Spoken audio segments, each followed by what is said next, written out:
Alat transportasi ada untuk memudahkan manusia dalam berpergian. Bagaimana bila alat transportasi yang Anda tumpangi kehabisan bahan bakar? Bila Anda menaiki mobil, mungkin Anda bisa mencari pompa bensin terdekat. Tapi bagaimana bila Anda menaiki pesawat?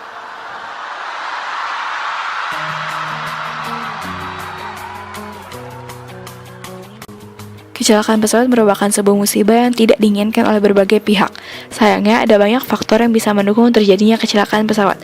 Salah satunya adalah kehabisan bahan bakar. Meskipun ganjil, kejadian ini benar terjadi pada 23 Juli 1983. Air Canada Flight 143, sebuah pesawat Boeing 767-233, kehabisan bahan bakar pada ketinggian 41.000 kaki di tengah perjalanannya dari Montreal menuju Edmonton.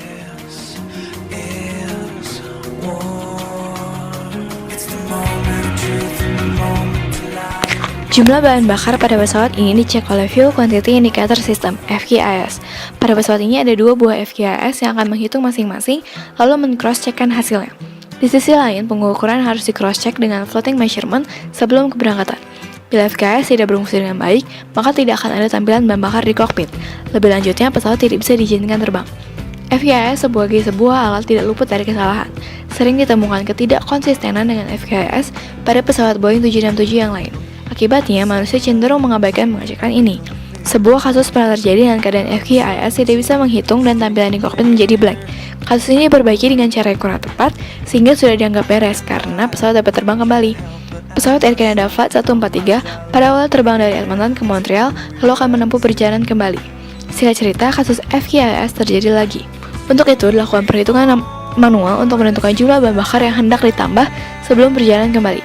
Peristiwa ini berlangsung saat Kanada sedang melakukan konversi ke sistem metrik, sementara maskapai penerbangan lain masih menggunakan satuan imperial, pound dan gallon.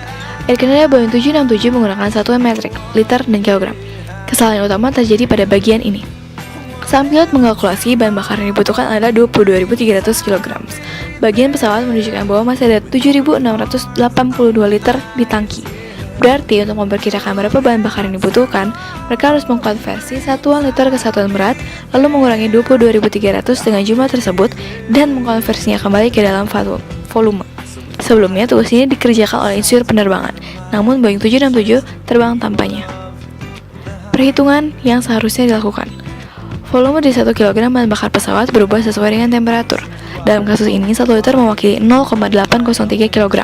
Menurut perhitungan, bahan bakar yang masih ada 6.169 kg, bahan bakar yang dibutuhkan 16.131 kg atau setara dengan 20.088 liter. Perhitungan yang dilakukan, 1 liter volume dianggap mewakili 1,77 kg. Terlihat terjadi kesalahan penggunaan faktor konversi. Hal ini mempengaruhi jumlah bahan bakar. Menurut perhitungan, bahan bakar yang masih ada 13.597 kg. Bahan bakar yang dibutuhkan 8.703 kg atau setara dengan 4.916 liter. Jelas terlihat perbedaan yang signifikan antara bahan bakar yang sebenarnya dibutuhkan dan bahan bakar sesuai dengan perhitungan. Sebenarnya ada sebuah alat bernama Flight Management Computer (FMC) yang akan mengukur konsumsi bahan bakar. Namun karena satu dan lain hal, pilot dan kru penerbangan tetap mempercayai kenyataan yang salah. Kru penerbangan percaya bahwa mereka punya bahan bakar yang cukup, padahal kenyataannya jauh kurang dari jumlah seharusnya. Masalah yang terjadi pada penerbangan ini adalah 1. Alat yang tidak berfungsi dengan baik. 2. Kesalahan yang terjadi pada alat tidak ditanggapi secara serius dan tidak diperbaiki dengan cara yang tepat. 3. Pesawat ini adalah pesawat pertama yang dikalibrasikan ke sistem metrik. Hal ini dapat menyebabkan kurangnya informasi bagi kru penerbangan. 4. Kesalahan penggunaan satuan konversi. 5. Tidak adanya orang yang terspesialisasi untuk menangani masalah. Tidak ada insinyur penerbangan yang seharusnya mengkalkulasikan jumlah bahan bakar yang diperlukan. 6. Kurangnya pengetahuan sehingga banyak kesalahan terjadi. Kejadian yang sama dapat terjadi bila ada perubahan dari sistem metrik atau sistem satuan internasional. Menurut saya, faktor human error menjadi faktor utama, apalagi dengan pengetahuan yang terbatas. Kejadian seperti ini tentunya tidak diharapkan, namun kenyataan yang ada mengungkapkan bahwa belum semua orang siap melakukan konversi. Perubahan yang tidak serempak dan informasi yang terbatas bisa memunculkan ketidakkonsistenan yang pada akhirnya memicu kejadian yang tidak diinginkan. Contoh kasus lain dengan penggunaan standar yang berbeda-beda. 1. Resep masakan dengan menggunakan satuan yang berbeda. Sebagai contoh, resep makanan yang dibuat oleh warga Amerika. Mereka menggunakan satuan cup, sementara belahan dunia lain menggunakan satuan mililiter. Dapat terjadi kesalahan bila seseorang tidak paham betul faktor konversi yang digunakan. Faktor konversi yang diketahui satu orang dengan orang yang lain juga belum tentu sama.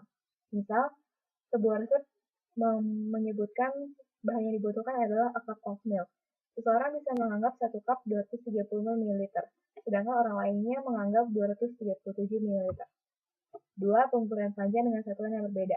Sebagai contoh, seorang hendak mengukur panjang sebuah meja dengan roll meter dengan satuan inci. Dan satuan inci panjang meja tersebut tepat 50. Namun, konversi dalam sentimeter tidaklah tentu pas.